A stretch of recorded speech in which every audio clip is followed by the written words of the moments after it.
Oh, can I just talk with you as a coach, a counselor, slash mentor, slash talk therapist?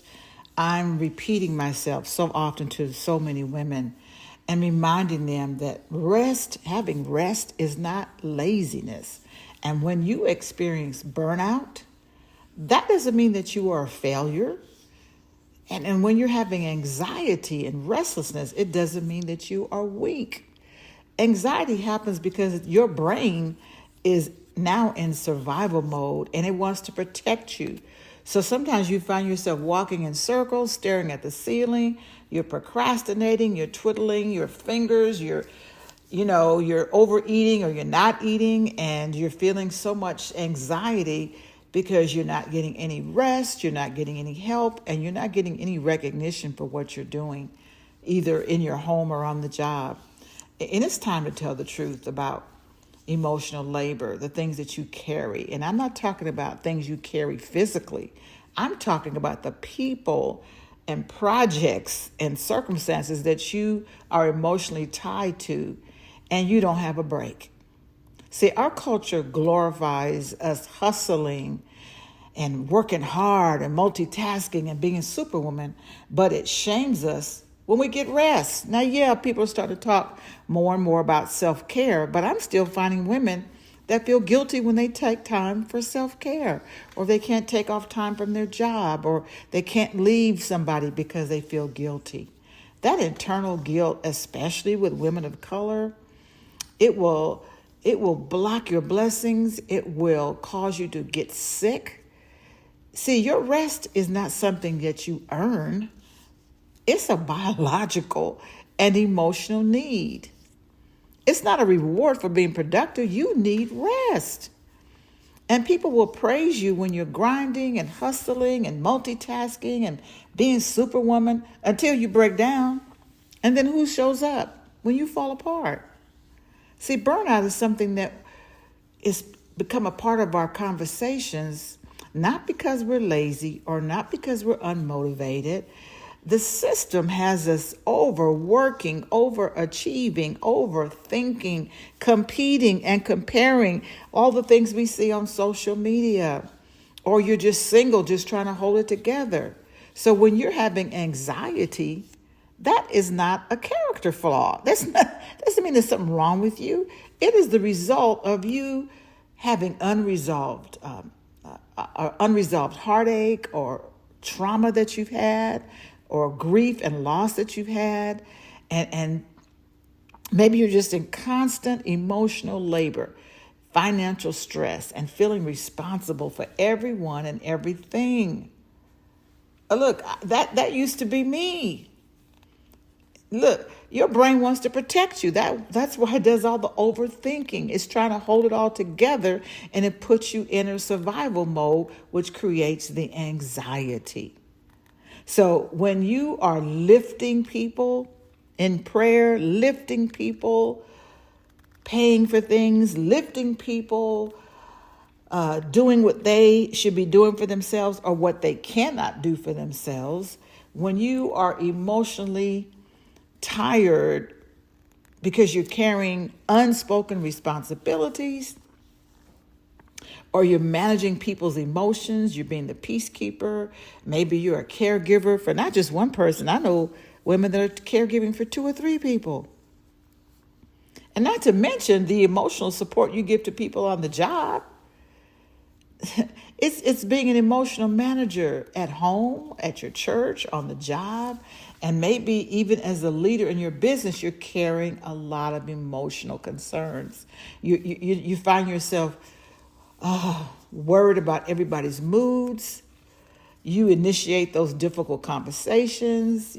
You're emotionally regulating yourself because you know that you and other people are walking on eggshells. When I think about the different moods and energies, even in my home, that I try to navigate, and you try to get the right time to say something, the right time to do something, the right time to ask for something, the right time to say yes, the right time to say no, and yet you're pretending that everything is fine, and yet you are emotionally disconnected or tired or resentful. And so you just say you're fine just to avoid arguments or feeling guilt. Are you suppressing your needs? Are you not asking for what you need? Are you expressing even your fears? I can remember difficult conversations I had with my husband, and I was even afraid of the answer, but I had to move forward. So it's not always about suppressing what you want. It's about suppressing what you don't want to have happen or what you don't want to hear. And it's about you trying to avoid arguments and avoid judgment. You're hiding worry, hiding financial stress or exhaustion, just to maintain stability, maybe for your children if you're single. Emotional labor often goes unnoticed, unpaid, and unappreciated. And it drains your energy, it drains your spirit, and you have no time for yourself. You're probably doing the job for so many people. You're the therapist, the mother, the wife, the go-to friend, you're the fixer, you're the holiday planner, you're the chauffeur, you're the accountant handling the finances, the doctor appointments, the PTA, the homework. You're the strong one in the family or the strong one on the job. Maybe you're suppressing your anger while dealing with difficult, needy, or angry customers. Or you may have someone in your family that has special needs and you don't have a lot of support. Maybe, you know what, I know people on the job, they have to regulate what they say. They got to watch their tongue and watch their behavior to avoid, to deal with racism, to deal with discrimination, and to deal with the discomfort of being in a dominant culture environment. Maybe you're the only one, and maybe there's no emotional support. I remember being in the grocery store, and a sister was at the cashier, and a white lady was very rude to her. Oh my God, she was so rude. And I was next in line. And after she left, I was the next person. And I gave the cashier a smile, and I said, "God bless you." I said, "You really handled that with such profession. You were so professional. You were so patient." And she said, "Thank God. Thank you for just making eye contact with me." She said, "You see what I have to deal with every day?" And just that moment of connection when this lady was dealing with emotional labor, having to swallow her anger and her frustration, is a moment I'll always remember. Sometimes it's just those microaggressions and those micro moments of compassion. We can make the difference in someone's life, or someone makes a difference in our lives. It could be a text. It could be a phone call. It could be a card in the mail. You see, I want you to recognize the signs when you're carrying too much. You're lifting emotionally too much. When you have the kind of exhaustion that sleep can't even fix, that's a danger sign. That's a red flag. Because you're supposed to get at least 7 to 9 hours of sleep at night. At least 7 to 9 hours of sleep every night. And when you do, you gain some mental clarity. Even your hormones come into balance. It helps your immune system, because a lot of you may be sick and have a lot of health issues because your immune system has been compromised because you're getting 3 or 4 hours of sleep. You're staring at the ceiling. You're getting up early. You're going to bed late. You're scrolling. You're worried. And you can't get any sleep. And you start to feel resentful. Or you don't even feel anything at all. You become irritable. Or you start to numb out where you used to have joy. And you used to dance, and you used to sing out loud, and you used to be creative, and you used to do the things that brought you joy. If that's happening, that is a red flag. I want to help you to go from surviving to restoring and giving yourself permission to rest without explanation. Yeah. To start delegating. My rule is do it, dump it, or delegate it.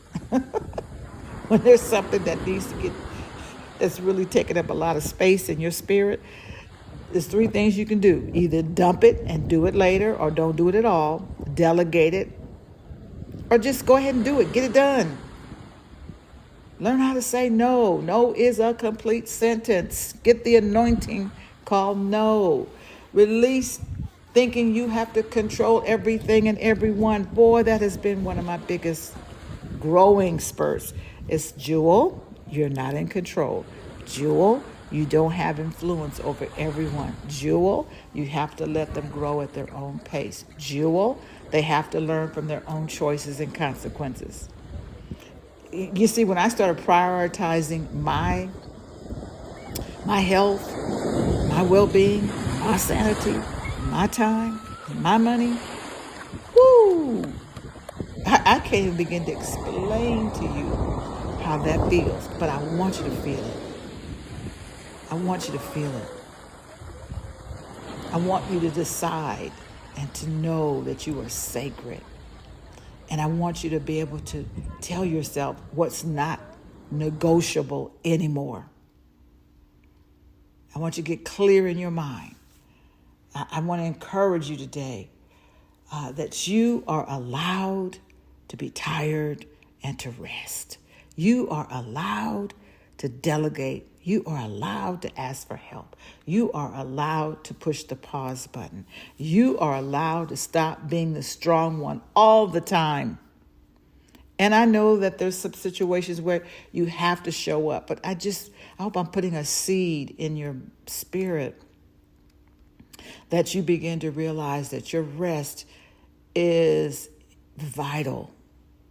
Some of you are doing so much, taking care of so many people, that you end up being sick. Can I encourage you today to protect your peace like it's gold? Protect your peace like you protect your paycheck? Can I encourage you to do that? Can I encourage you to listen to this again? Can I encourage you to share this with another sister that you know is really lifting a lot of people, lifting a lot of projects, lifting a lot of decisions that need to be made, and she's emotionally tired, which causes physical exhaustion? My friend, please don't let the hard days win. This is Jewel Diamond Taylor, and I thank you so much for listening. I thank you so much for sharing my various forms of communication, whether it's through my audio or my YouTube or my newsletter that I send out each week, or any of the posts that I have on Facebook or Instagram. You know, when you hit the like button or you share a comment, you have no idea how I appreciate that. I got to reach more people, and I'm able to reach more people when you leave a comment or you hit a like or you share it with others in your circle of life. Thank you, thank you, thank you. And some of you have even shared a love donation, and I'm grateful for that. I really am. God bless you. Stay in the light.